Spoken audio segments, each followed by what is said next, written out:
between what we put up there versus what has come in the interim, and so we've got 50 cases. The details on the ones that have come on in the interim I won't be able to speak to because we don't have sufficient time. I, as usual, will walk you through the high-level summary of the data that we have to date. So of the 44, the great majority are in the middle age range of 35 to 64. We've had 12. The high-level summary of the data that we have to date. So of the 44, the great majority are in the middle age range of 35 to 64. We've had 12 that are 65 or above. All of those who've deceased, the 4 that have passed away, are 70 or above. We've had a small number of people in a younger age group between 18 and 34, a total of 6. If you look at the status of our cases, we've now had some recovered, so a total of 6 have recovered. 25 are in self-isolation and 8 are hospitalized, and as I mentioned, 4 have passed away. We indicate in our tally that one of the cases actually went to the United Kingdom, so is out of our district. If you look at the source of infection for our cases, 28 are travel-related, 6 are close contacts of cases, 9 are community-acquired, 1 is under investigation. If you look at the most recent cases that we've had since I last reported on Friday, those are the cases from numbers 30, 31 onward. 9 have been from travel, 2 have been close contact, and 1 is community-acquired. So we continue to have a high number of cases that are travel-related. We've had a significant number in total that have been community-acquired, 9, but not in the most recent past 2 days since we last reported. I'm sure there'll be some questions about where our hospitalized cases kept. We have cases in South Lake Hospital, RVH, Soldiers Memorial Hospital, and Humber River. Another notable change is a substantial increase in the number of cases in Muskoka. So before I indicated that we only had 1 case in Muskoka, we now have a total of 6. So of the recent cases, 5 are from Muskoka. My key points are always about the importance of community transmission, that remains the major concern that we have, that there is transmission in our communities, that this is the case in both Simcoe and Muskoka. Therefore, people need to exercise their physical distancing from each other. They need to carefully consider whether or not they need to go out at all. And when you do, keeping a 2-meter distance from other people, hand washing on a frequent basis, not going out if you feel unwell, and home self-isolating if that's the case, avoiding crowds.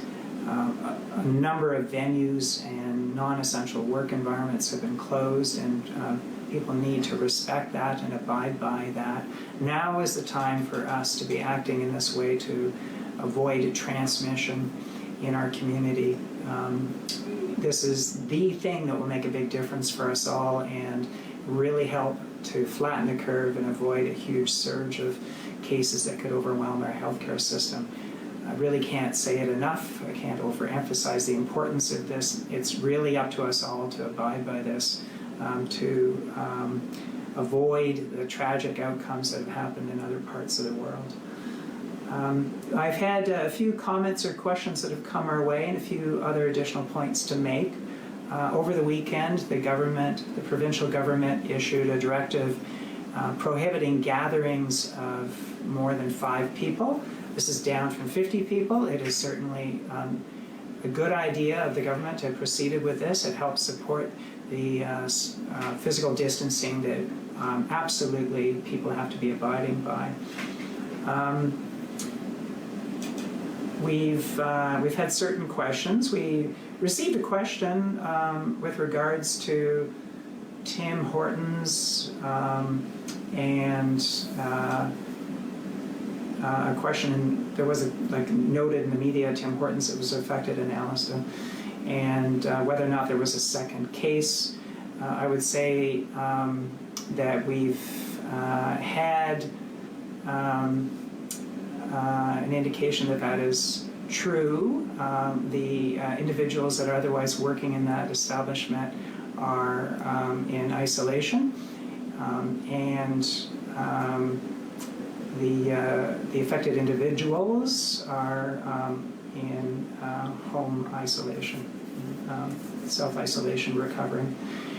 I would also say that there's been a question with regards to people traveling into Muskoka to do self-isolation in their cottages, and that this is potentially putting an undue strain on the healthcare system in those communities, potentially resulting in other people exposed if they don't abide well by isolation and do shopping en route. And I would note that the Premier has called upon people not to do that. And I, too, believe it would be in the interests of everybody if people would actually stay in their primary home location. There is a greater degree of healthcare capacity in larger centers, larger communities, and it would be in the interests of everybody if people were to stay home, stay in their primary residence. So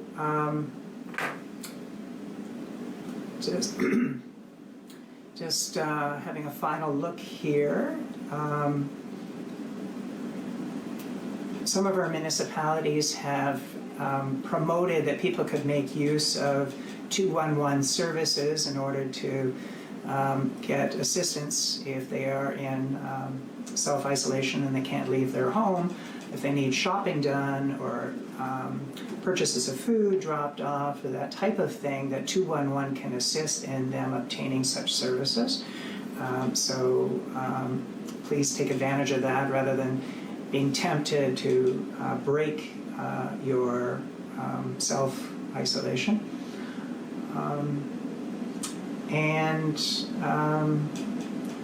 I think that would pretty well be it. I think I've covered everything. So at this point, I would be happy to take questions or comment.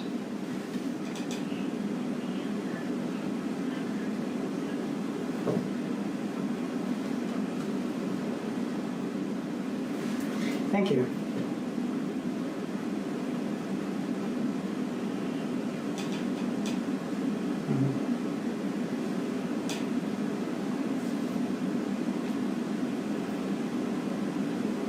So I'd prefer not to be that specific in order to protect people's identity.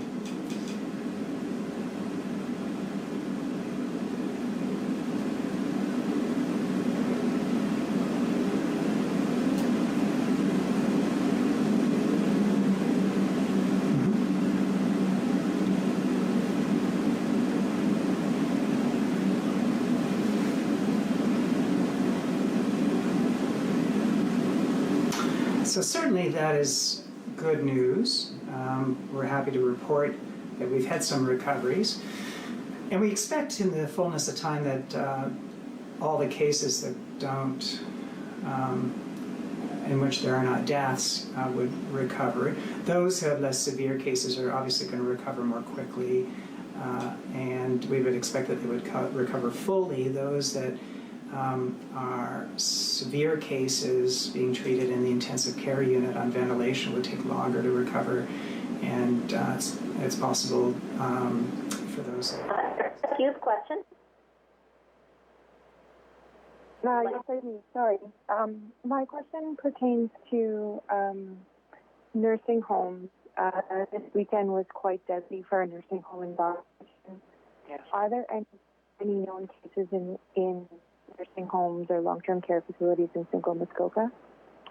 It's a very good question because, in fact, I hear from the media there have been quite a few homes across the province that have had cases or outbreaks, and in fact it can be very severe with high mortality rates because of the residents themselves, that they're elderly, that they have a lot of medical conditions. They'd be very vulnerable to this. We are monitoring our long-term care facilities and senior homes very closely, providing them with guidance around screening and the exclusion of visitors and pest kits. We do it through the winter season at this time of year, typically have a number of outbreaks from a range of organisms, influenza being one of them, but you can have other colds that arise. And in fact, we do have a number of our homes with outbreaks of that nature. And often it's very difficult to actually get the organism identified, even though we do swabbing. So we do have a number of homes that are affected, and some of them we're not sure exactly what the causal organism is. We are monitoring it very closely.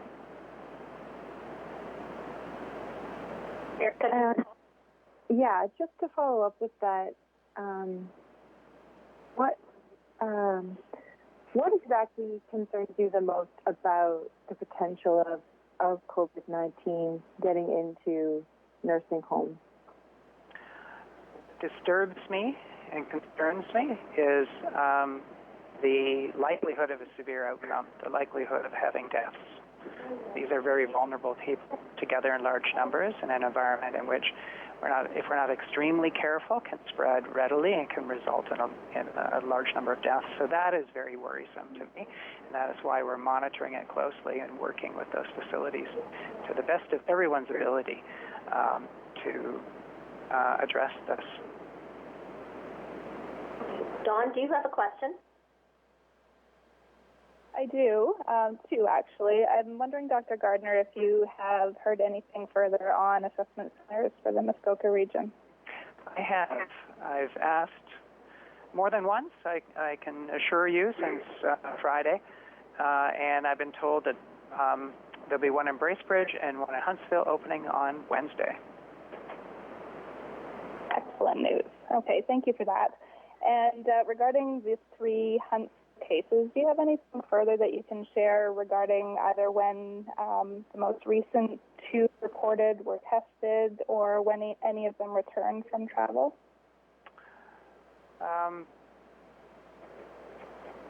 Just having a look here.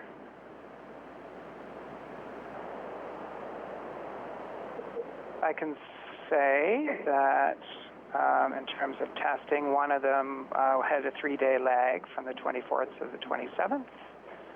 I can say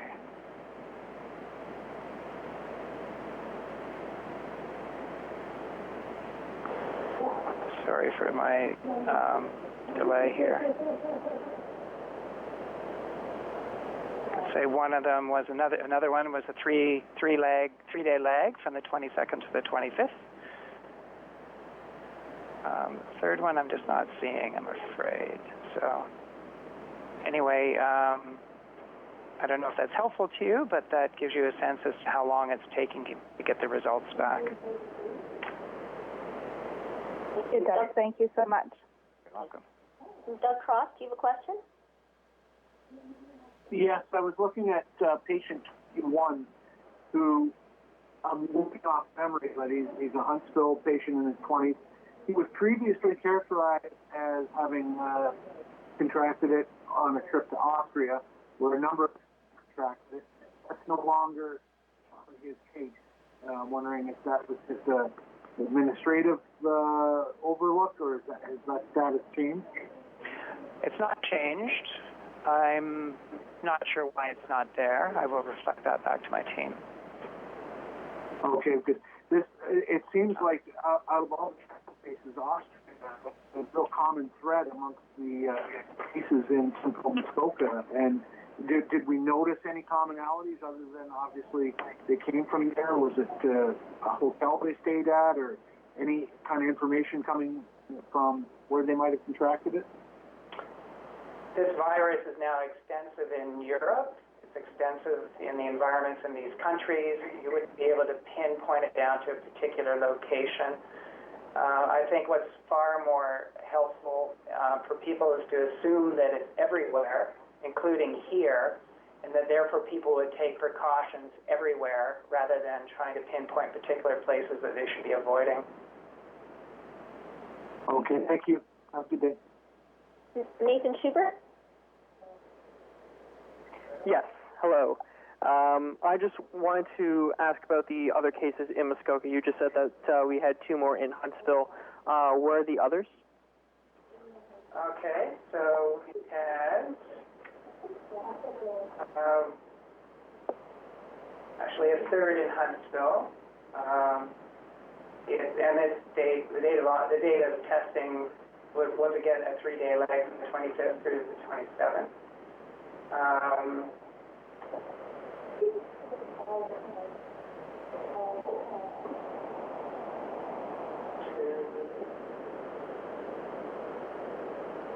There was two from Gravenhurst as well.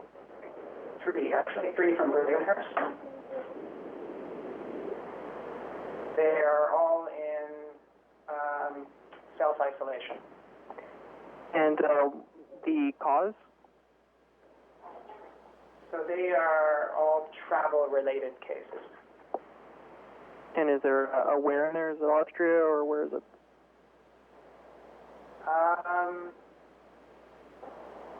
We have one that one of the Huntsvilles was the United States, one of the was the United States, another was the United States. They actually have a look at our website. They list them. Great. And last question. So what is the differences in cases where someone only displays mild symptoms, where we get to the extreme where someone dies? Is there kind of a commonality between the cases that are fatal and the cases that are not? Is there something that people are doing that are exaggerating or kind of bringing the cases to a point where they can't be fatal? So those at highest risk are people that are older, beyond 60, beyond 70, beyond 80. The older you get, the greater your risk.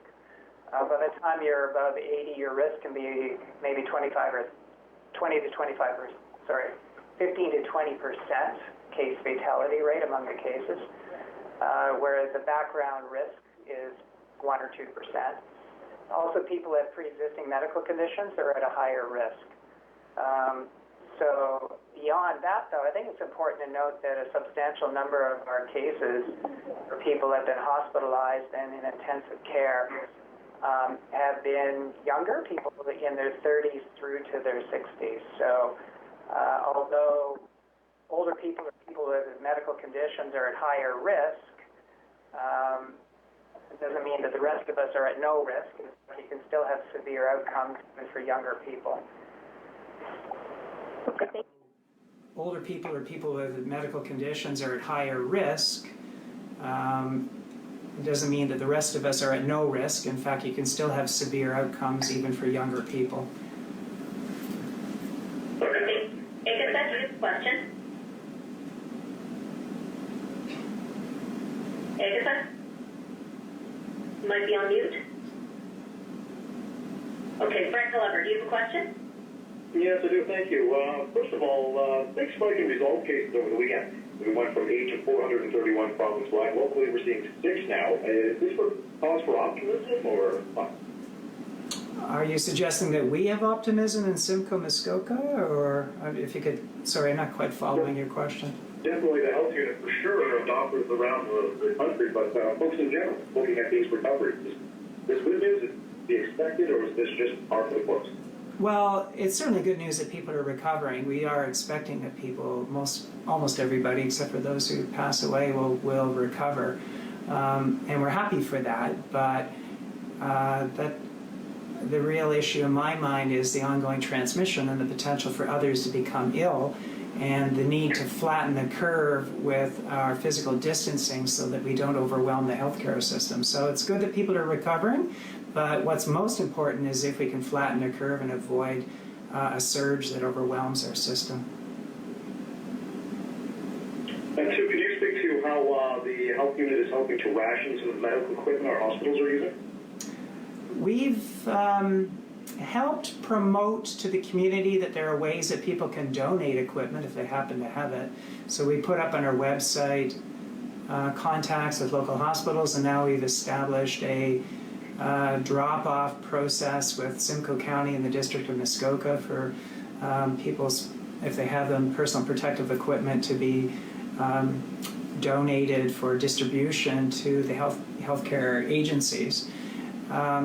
Other than that, it's really rests with the facilities themselves to pursue their procurement processes and to also do so with the province, which is now taking an inventory of all of the personal protective equipment and healthcare agencies in their efforts to rationalize the provision of personal protective equipment for use throughout the province to healthcare facilities. Thank you. You're welcome. James Bowler. James Bowler? Yep, I'm here. Can you hear me? Yep. Okay, sorry, thought I hung up. Dr. Gardner, so we've had some questions to our Your TV Facebook page, again about if we know if these people that returned, especially it seems like a group from Austria has come back, but did they immediately go into self-isolation when they return from travel? My understanding is that they did, and we did are following up with household contacts in order to ensure that they remain in isolation as well. All right, and my second question, we had another question to the Your TV Facebook page about why the health units had not reported details over the weekend. A number of other health units had decided to report their updates over the weekend, including the North Bay Perry South.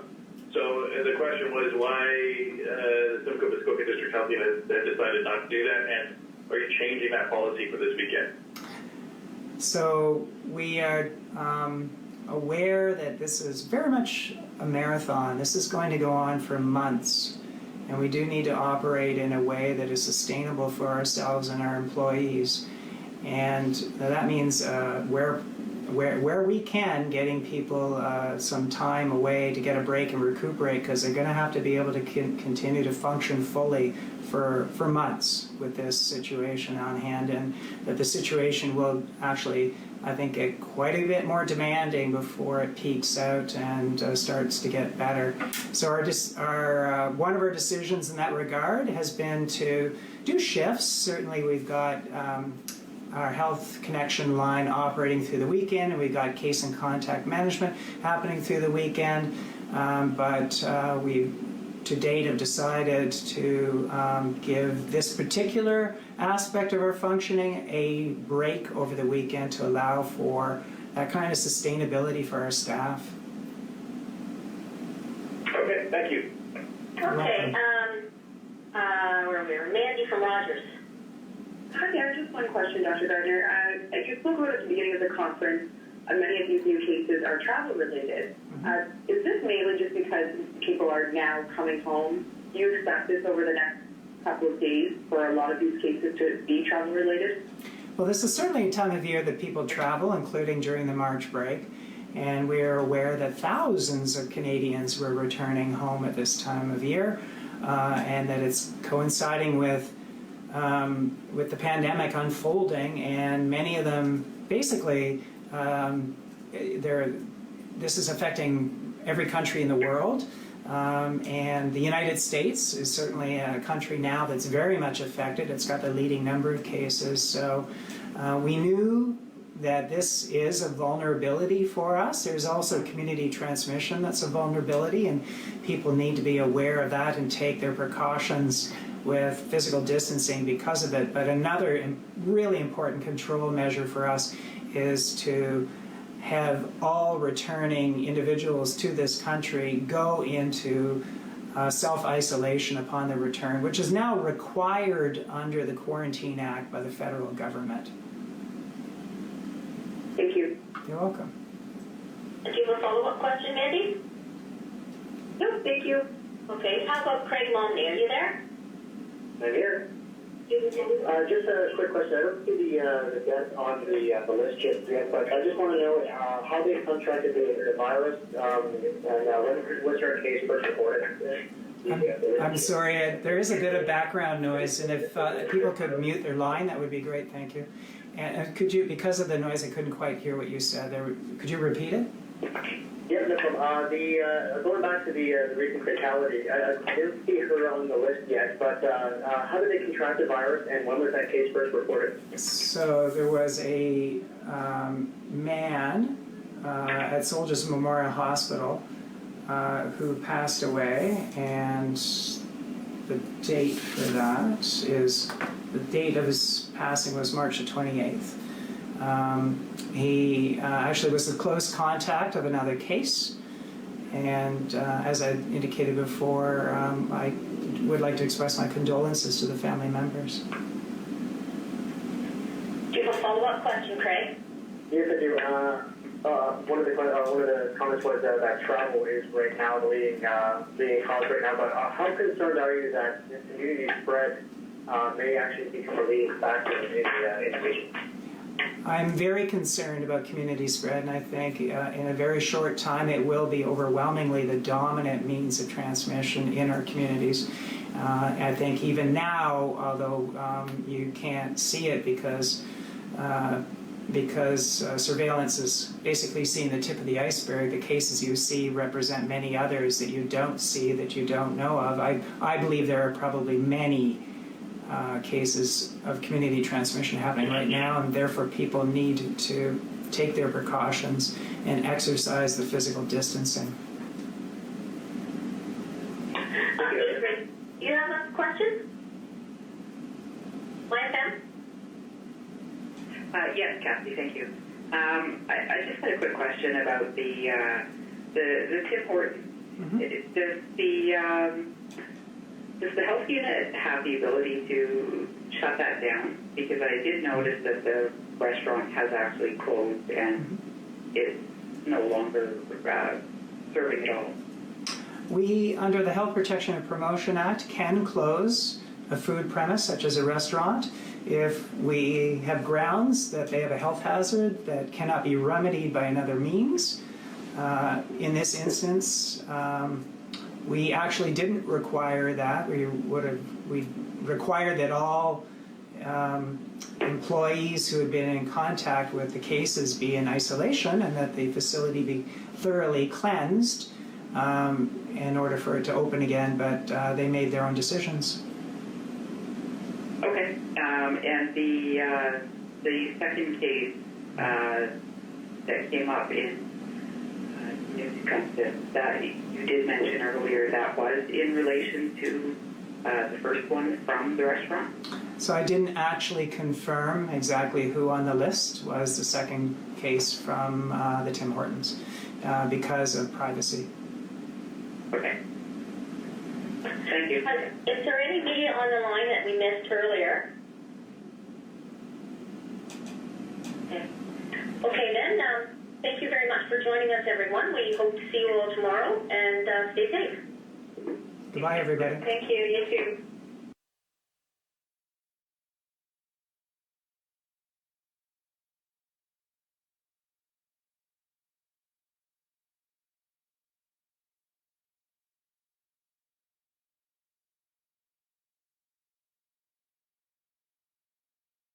At Caswell. Let's have a little listen to Mr. Caswell, shall we?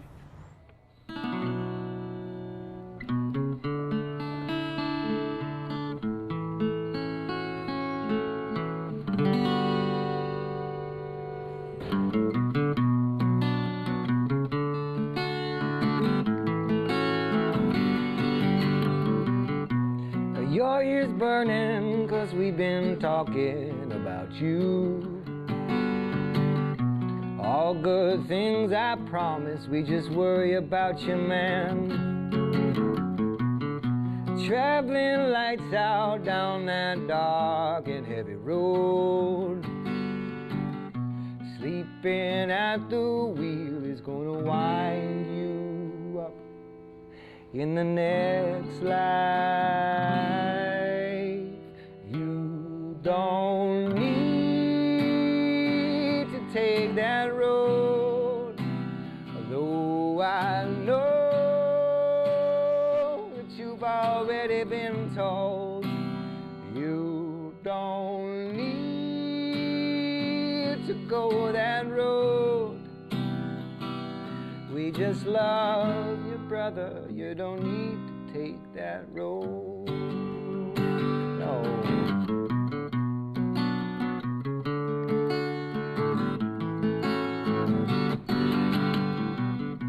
Frail and withered bones show through Manchester, you. That sadness, oh so sad, that lies behind your eyes. Your mother worries about you, but I'm not sure that you mind. I'm waiting for that voice in tears on the telephone line. You don't need to take that road, though I know that you've already been told you don't need to go that road. We just love you, brother. You don't need to take that road. I heard it straight from your lips, right to the veins. The lungs won't cut it anymore. Well, you know the consequence, yet you still gamble gutsy when the stakes are so high. They'll leave you in the sky, but you don't see the shining light. 'Cause boy, your life is on the line.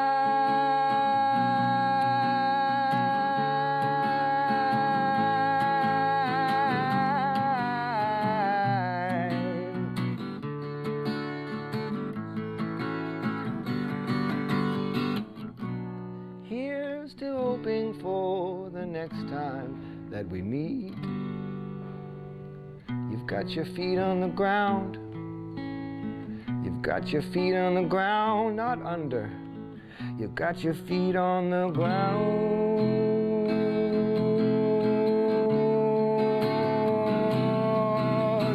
You don't need to take that road, though I know that you've already been told you don't need to go that road. We just love you, brother. You don't need to take that road.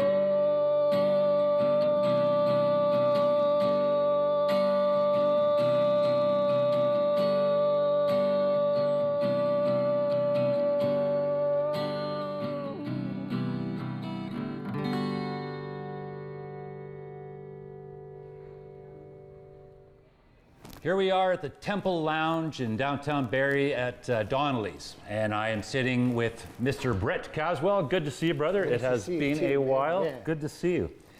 So let's go back a little bit, if you don't mind, in history. Yeah. What brought you to Barrie, or are you from Barrie originally? Is this home ground, or? I grew up in my younger years. I was born in Scarborough and lived there until I was 9. Came to Barrie in grade 4, the beginning of grade 4.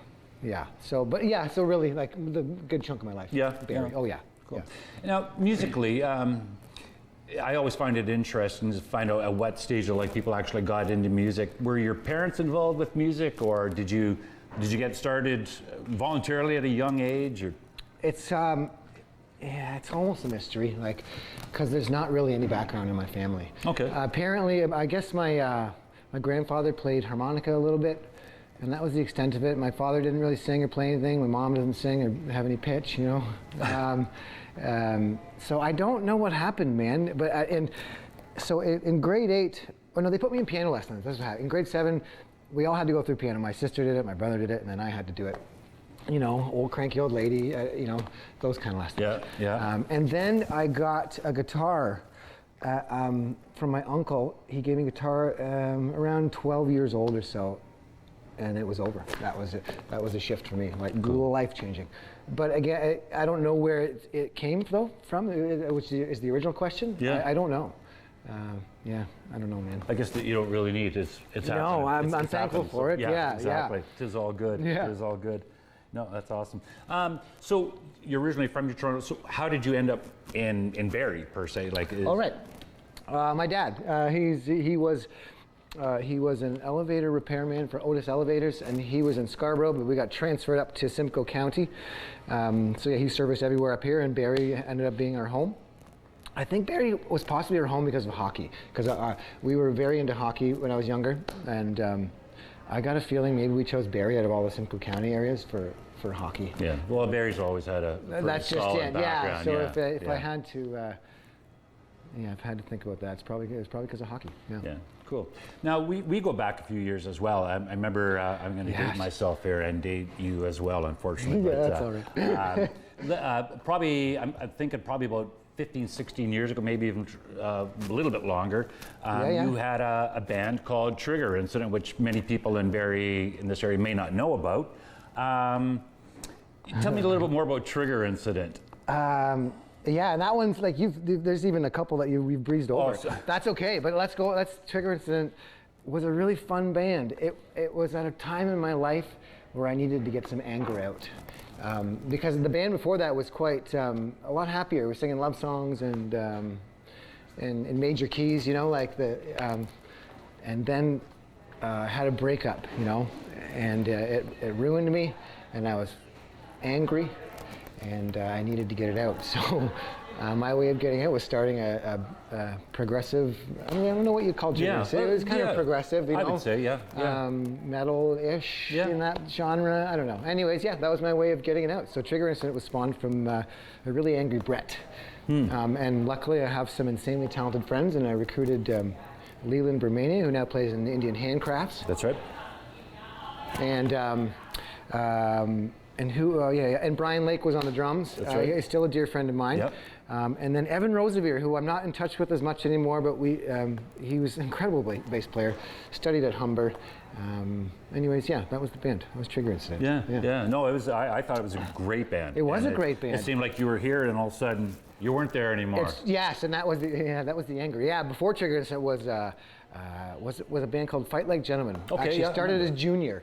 And that was with my friend Tony Cervello, Dave Murray, and Rob Drake. Rob Drake is still my musical brother.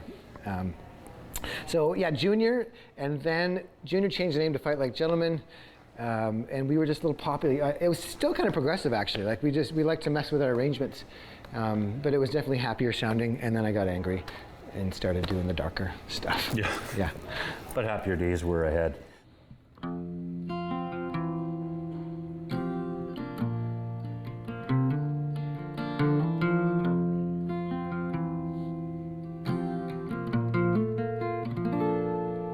Easy come, easy go, whichever way the wind blows. Gotta hold on to what you got before it's gone. Where you think you wanna be is never as it seems. The lights change, but those shadows, they still remain.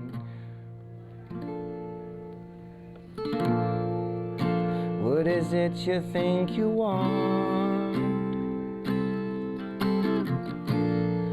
Don't you know curiosity always kills the cat? Where the grass is always greener on the other side. No matter what side of the fence that you stand upon. If you could only see over the other side, well, you know it's not all that it is cracked up to be.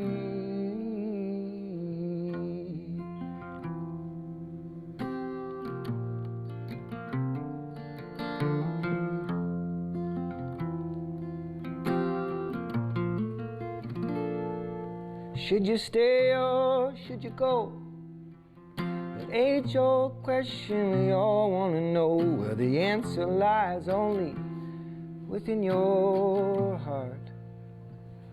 Just be here right now, 'cause there's no other place you need to be.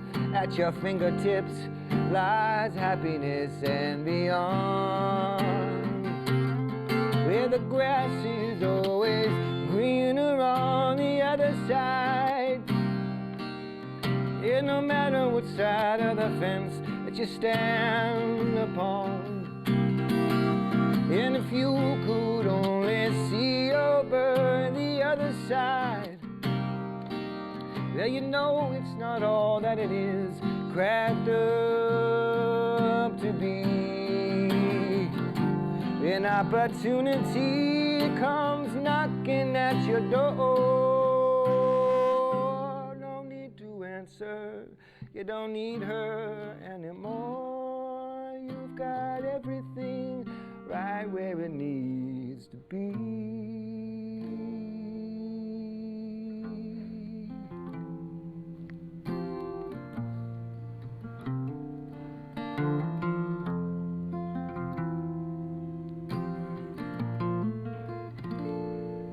Easy come, easy go, whichever way the wind blows. You've got to hold on to what you've got before it's gone. Where the grass is always greener on the other side. Oh, no matter what side of the fence that you stand upon.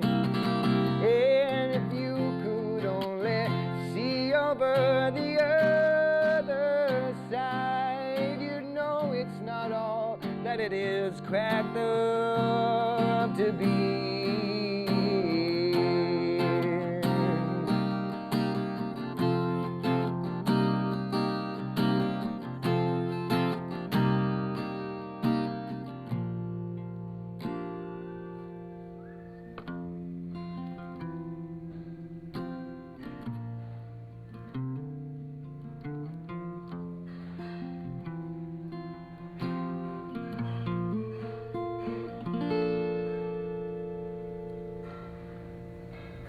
Transforming from the rock and roll, and you said it was a bit of a lyrically, obviously you had some things that you were getting out. Yes. Now, when you went from the rock and roll thing to solo acts, because you were basically when people say, "Oh, I'm going downtown to Kensington's or to Donnelly's or wherever," you were kind of a staple downtown, British Arms, wherever. You were like the guy that, "Oh, I'm going downtown." There's a good chance you're going to run into Brett Caswell. Are you still gigging the solo stuff as much? And did you enjoy that more than the rock and roll thing, or? Oh, man. Sorry, tough question. Loaded question. I did. I was that guy for sure downtown for 10 years probably, man. And that started the gigs, doing the cover thing, and started out of necessity, needing to pay bills because I had a son. And writing original music and playing it on the road and in bars was not really paying the bills. So playing some cover songs paid the bills. That's how that got started, I guess. Really, that's kind of how the solo thing, solo acoustic thing got started, out of necessity. And boy, oh boy, did I drive that to the ground. Yeah. I played every one of these places in Barrie too many times, I think, because now I can't do it anymore. However, on a good note, we are here sitting talking about this. This is right. So let's fast forward a little bit to where we are now, and especially in this place, the temple, because this is your home. The Temple for Lounge, yes. The choir. Yeah, it is. This has been such a phenomenal, what's the word, diversion as to what you've done in the past. Yeah. How did this whole concept come about with the choir? It is really unique. I think for Barrie anyway, it's a very unique and a wonderful opportunity to get the community involved. But, so how did that idea, that concept come to reality? Actually, very similar to Trigger Incident, how that was born from an angry place. The choirs are born not from an angry place, but a darker place. Those gigs I mentioned earlier kind of drove me into a bit of a deep dark depression. It was a hole for sure. And the choirs helped me get out of that. The choirs were born from needing to find joy in music again, and yeah, and that's what happened there, man. It was I had to get, for some reason, my life had to go pretty dark for these choirs to happen. So I'm thankful that I got there, I guess, in a weird way. You know, I'm thankful that I had to go through all that pain. But yeah, so that's how the choirs were born, from that. So with that, getting to the point, how did you get the people to come to the masses? How did you bring the choir concept to the Temple Lounge here at Donnelly's? Was it taking your idea and then marketing it through there? Do you know what I mean? Has it been, how did you get to this choir happening at this point? That's a good question. Well, really, first and foremost, the idea isn't original, right? I'm kind of borrowing from Choir in Toronto. Yep. If you haven't seen their videos, check them out, because holy smokes, they do some incredible things. And they have a really simple format, and it works really well. You don't need to read music to be able to do what we do in this choir. It's all by ear. And so I used I came up with the concept, I borrowed the concept, and then just used social media as my tool. You know, that was pretty much it. And word of mouth. It started small. There was, some nights where there was only 15 of us maybe, and now we're up to anywhere from 40 to 55 people in a night, maybe. Yeah. Yeah. Well, I think it's a cool concept. It's wicked. How do you choose which song you're going to perform? Is it a kind of a popularity vote, or do you just think this is a kind of a classic song that everyone will know? Yeah, for the most part, like I'm trying to keep them accessible at this point. I'm sure maybe down the road we'll get into some B-sides maybe. Yeah. But right now, keeping them accessible. I do spend hours and hours researching, and because even if a song is accessible, doesn't mean it's necessarily choirable. You know, it might not. It might be an awesome song that everybody knows, but it won't necessarily make a good choir song. Yeah.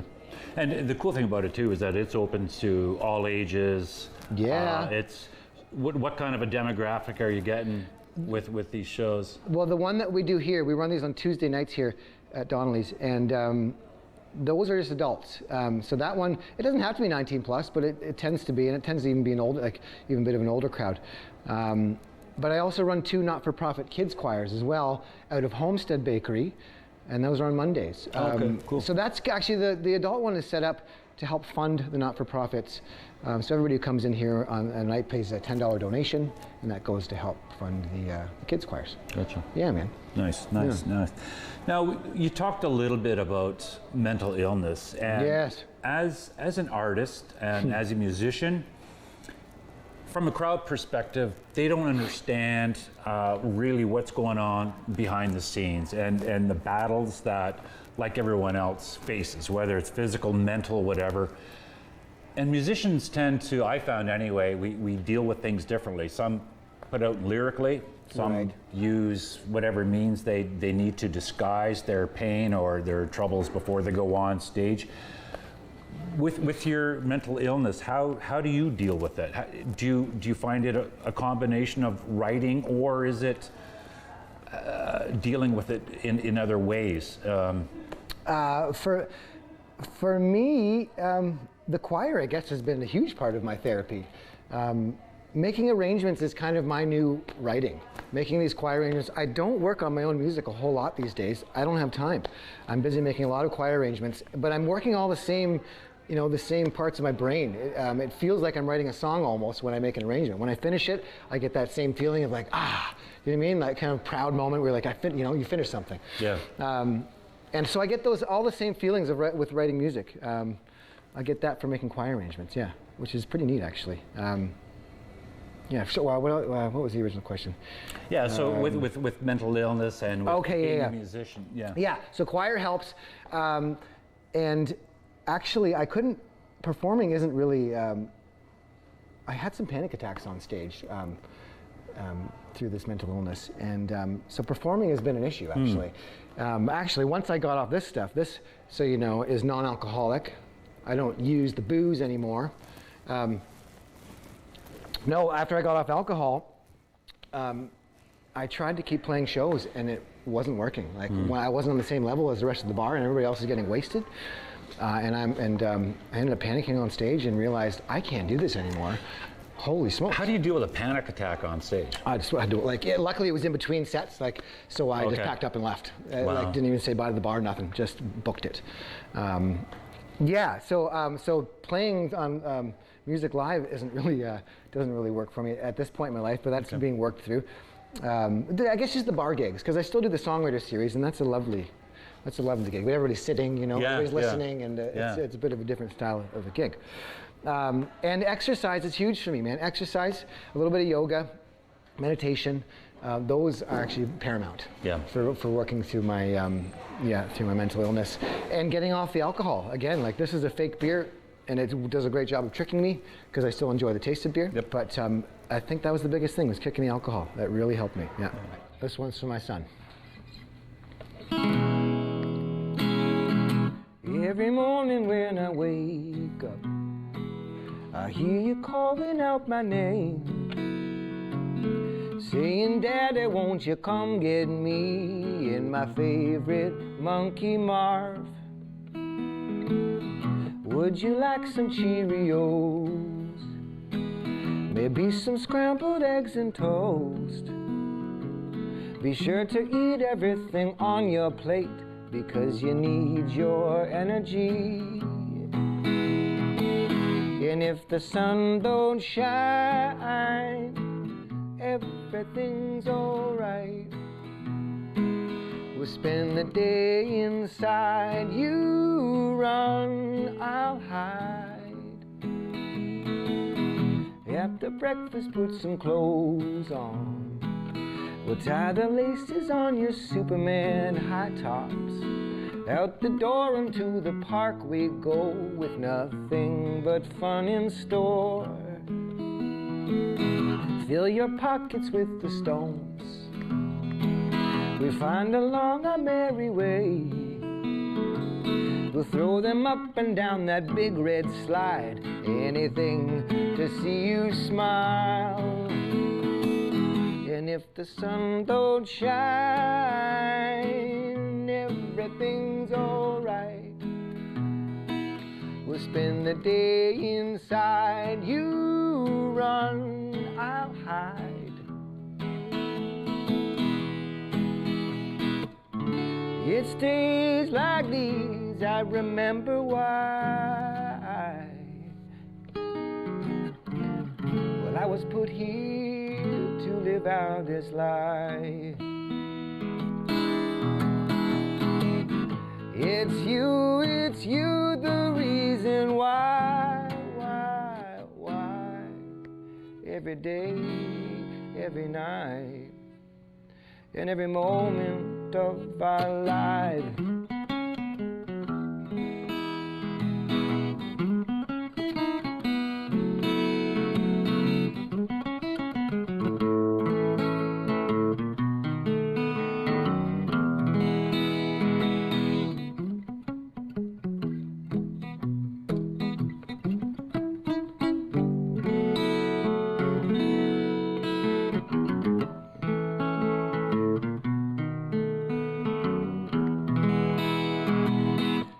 The sun don't shine, everything's alright.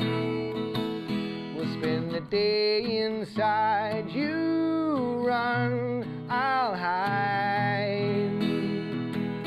And if the sun don't shine, yeah, everything's alright. We'll spend the day inside. You run, I'll hide. Later on into the evening, we'll clean you up and get you into your PJs. Read the story of your choice while you nestle up into my arms. Lay you down into your bed. We'll tuck you in and give a great big hug and kiss. Say goodnight and that I love you more than you will ever know.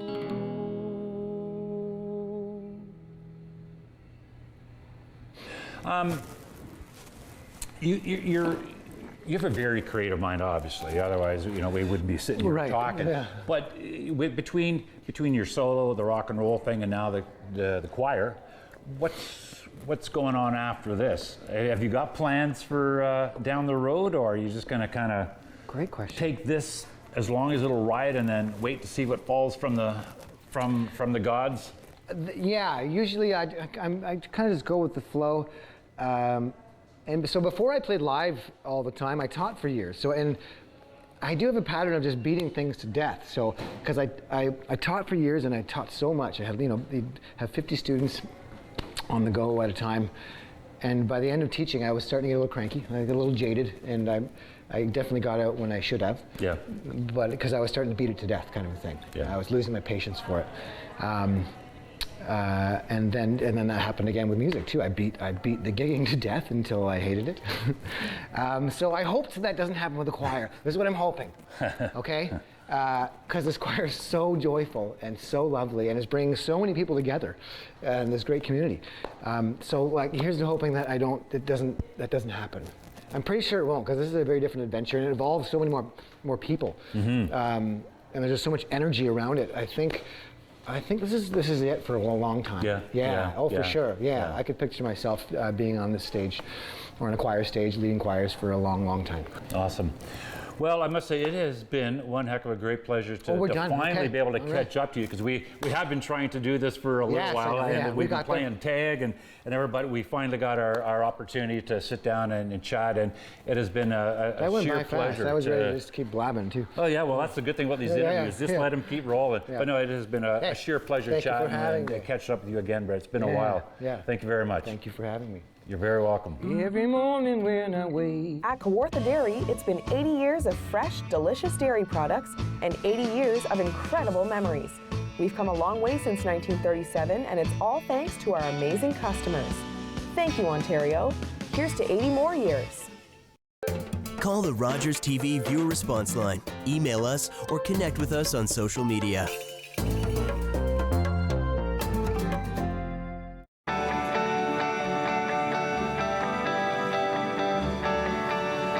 This is Rogers TV. Barry. Growing up, I just felt this hatred for myself, and I stopped planning for the future because I didn't think I had one. Without United Way and the generosity of the whole organization, I don't even really know where I'd be.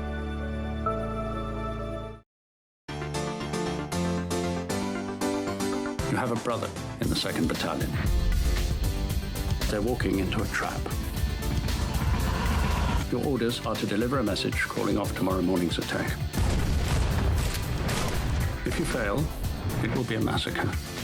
If we're not clever about this, no one will get to your brother.